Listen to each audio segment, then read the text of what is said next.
نحمده ونصلي ونسلم علی رسولہ الکریم، اما بعد۔ انشاءاللہ الکریم جلد ہی ماہ سفر المظفر آنے والا ہے، جس کے اندر بزرگان دین رحمہم اللہ المبین کے مبارک عرس آتے ہیں، مگر عوام کے درمیان اس مہینے کو لے کر بہت سارے شکوک و شبہات پائے جاتے ہیں۔ انشاءاللہ الکریم ایک واقعہ عرض کروں گا، اس کے بعد آپ لوگوں پر خود ظاہر ہو جائے گا کہ ماہ سفر منحوس ہے یا مبارک مہینہ ہے۔ تو منقول ہے کہ ایک بادشاہ اپنے وزیروں کے ساتھ دربار میں بیٹھا ہوا تھا کہ کالے رنگ کے ایک آنکھ والے آدمی کو بادشاہ کے سامنے پیش کیا گیا، اور لوگوں کو شکایت تھی کہ یہ ایسا منحوس ہے کہ جو صبح سویرے اس کی شکل دیکھ لیتا ہے اسے ضرور کوئی نہ کوئی نقصان اٹھانا پڑتا ہے، لہذا اسے ملک سے نکال دیا جائے۔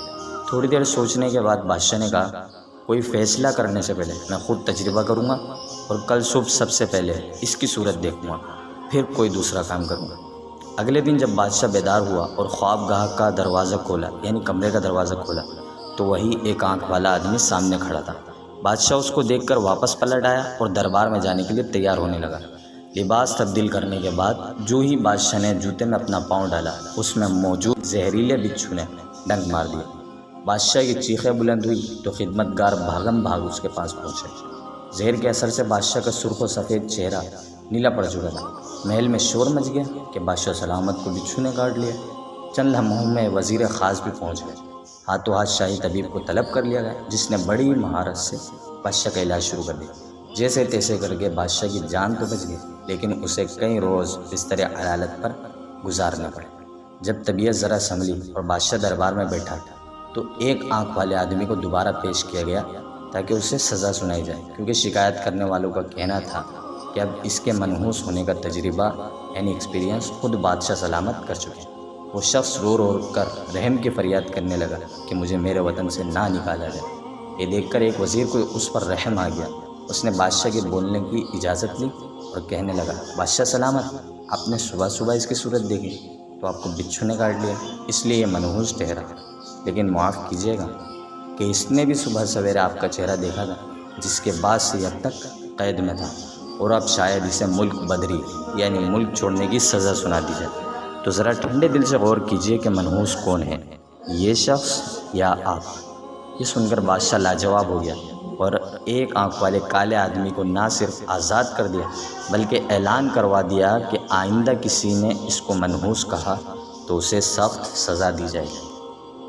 اس واقعے سے امید ہے کہ کہیں حد تک ماہ سفر کے متعلق جو شکوک و شبہات اور وہم وغیرہ پائے جاتے ہیں وہ ختم ہو گئے ہوں گے، لیکن ایک بات یاد رکھیے کہ کسی شخص، جگہ، چیز یا وقت کو منحوس جاننے کا اسلام میں کوئی تصور نہیں۔ یہ محض وہمی خیالات ہیں، لوگوں نے بنائے ہوئے ہیں۔ ماہ سفر کو منحوس کہا جاتا ہے، جبکہ اس کا اسلام میں کوئی تصور نہیں ہے۔ اسی طریقے سے اگر ہم کسی شخص کو منحوس قرار دے دیں تو اس کے اندر اس کی سخت دل آزاری ہے، اور اس سے تہمت دھرنے کا گناہ بھی ہوتا ہے، اور یہ دونوں جہنم میں لے جانے والے کام ہیں۔ کسی شخص کو منحوس قرار دیں گے تو سخت دل آزاری ہوگی، اور اس کے متعلق سلطان دو جہان صلی اللہ علیہ وسلم کا فرمان عبرت نشان ہے، من آذی مسلما فقد آذانی ومن آذانی فقد آذی اللہ، یعنی جس نے بلا وجہ شرعی کسی مسلمان کو ایذا دی، تکلیف پہنچائی، اس نے مجھے ایذا دی، اور جس نے مجھے ایذا دی اس نے اللہ کو ایذا دی۔ اللہ کریم ہمارے حال پر رحم فرمائے اور ہمیں اسلام کے مطابق زندگی گزارنے کی توفیق عطا فرمائے۔ آمین بجاہ النبی الامین صلی اللہ علیہ وسلم۔